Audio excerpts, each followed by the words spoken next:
আসসালামুআলাইকুম রহমতুল্লাহি ওয়া বারাকাতুহু। আলহামদুলিল্লাহি ওয়াহদাহু ওয়াসসালাতু ওয়াসসালামু আলা মান লা নাবিয়্যা বা'দাহু আউযুবিল্লাহি মিনাশ শাইতানির রাজিম বিসমিল্লাহির রহমানির রহিম।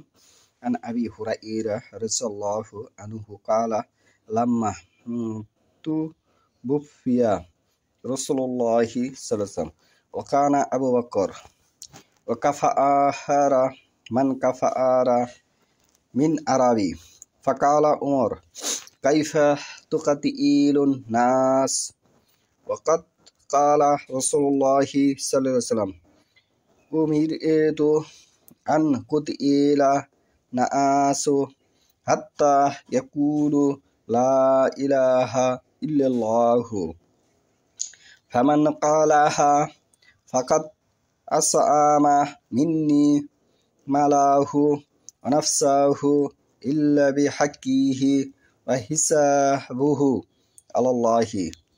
আজকের বক্তব্যের বিষয় হলো রাসূলুল্লাহ সাল্লাল্লাহু আলাইহি ওয়াসাল্লামের ইন্তিকালের পর আবু বকর রাদিয়াল্লাহু আনহুর খেলাফত কালানে কিছু সাহাবী মুরতাদ হয়ে গেছিল। আমি যে হাদিসটি তেলাওয়াত করেছি সহিহুল বুখারীর 2য় খণ্ড, হাদিস নম্বর হচ্ছে 1399, পর্ব হচ্ছে 24। আবু হুরায়রা রাদিয়াল্লাহু আনহু থেকে বর্ণিত, তিনি বলেন, আল্লাহ রাসূল সাল্লাল্লাহু আলাইহি ওয়াসাল্লামের মৃত্যুর পর আবু বকর রাদিয়াল্লাহু আনহুর খেলাফতের সময় আরবের কিছু লোক মুরতাদ হয়ে যায়। তখন ওমর রাদিয়াল্লাহু আনহু আবু বকর রাদিয়াল্লাহু আনহুকে লক্ষ্য করে বলেন, আপনি সেসব লোকদের বিরুদ্ধে কিভাবে যুদ্ধ করবেন যারা পূর্ণ ধর্ম পরিত্যাগ করেনি, বরং যাকাত দিতে অস্বীকার করেছে মাত্র। অথচ আল্লাহ রাসূল সাল্লাল্লাহু আলাইহি ওয়াসাল্লাম ইরশাদ করেছেন, লা ইলাহা ইল্লাল্লাহু বলার পূর্ব পর্যন্ত মানুষের বিরুদ্ধে যুদ্ধ করার নির্দেশ আমাকে দেওয়া হয়েছে। যে কেউ তা বলল, সে তার সম্পদ ও জীবন আমার পক্ষ থেকে নিরাপদ করে নিল। তবে ইসলামে বিধান লঙ্ঘন করলে শাস্তি দেওয়া যাবে, আর তার অন্তরের গভীর হৃদয় অপ্রান্তরে কুফরি বা পাপ লুকানো থাকলে এর হিসাব নিকাশ আল্লাহর জিম্মায়। এখানে মুরতাদ হওয়ার যে বিষয়টি এসেছে, ইসলামের যদি কেউ কোনো একটি বিধান অস্বীকার করে তখন সে মুরতাদ হয়ে যায়। যেমন এখানে বোঝানো হয়েছে, যাকাত দিতে তারা অস্বীকার করলো। ওয়াকানা হয়েছে এবং ওয়াকানা হয়েছে, কানা শব্দ ব্যবহার হওয়া থাকা ছিল। আবু বকর রাদিয়াল্লাহু আনহু খেলাফত করলেন। ওয়াকাফারু তারা অস্বীকার করলো। মান কাফারা যে অস্বীকার করলো, মিন আরব, এটি বাংলা অর্থ করলে বেদিন বোঝানো হয়।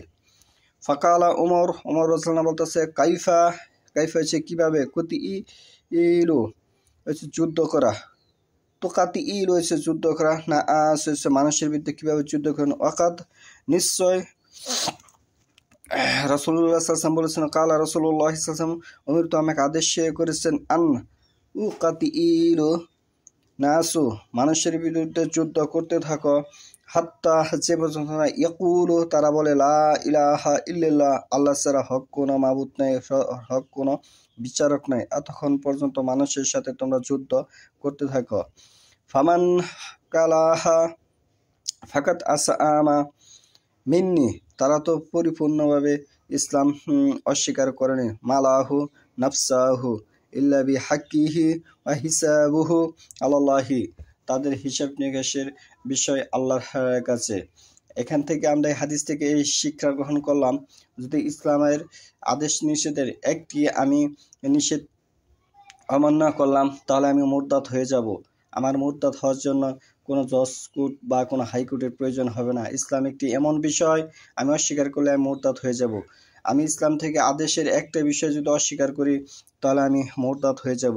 বর্তমান প্রেক্ষাপটে 1999 জন বক্তা ভ্রান্তি কথাবার্তা বলে, এমন কথাবার্তা বলে যে কথাবার্তার কারণে সাহাবীদের উপর অপবাদ আসে, এমন কথাবার্তা বলে যে কথার পিছনে কোনো দলিল নাই। বর্তমানে এমন কথা সমাজে এমন ইসলাম প্রচলিত বাস্তবায়ন আছে যে ইসলামের সাথে রাসূলুল্লাহ সাল্লাল্লাহু আলাইহি ওয়াসাল্লামের কোনো সম্পর্ক নেই। বর্তমানে এমন কিছু লোক বের হয়েছে ইসলামের নামে, যারা ইসলামের দুর্নাম বয়ে আনতেছে। এদের কাছ থেকে আমি বিনীতভাবে সকলের প্রতি দাবি রাখবো, এই সমস্ত প্রতারক ভণ্ডর কাছ থেকে যেন মানুষ দূরে থাকে, মানুষ যেন কোনো দলাদলি বা কোনো সংগঠনে যে হানাহানির সাথে না জড়ায়।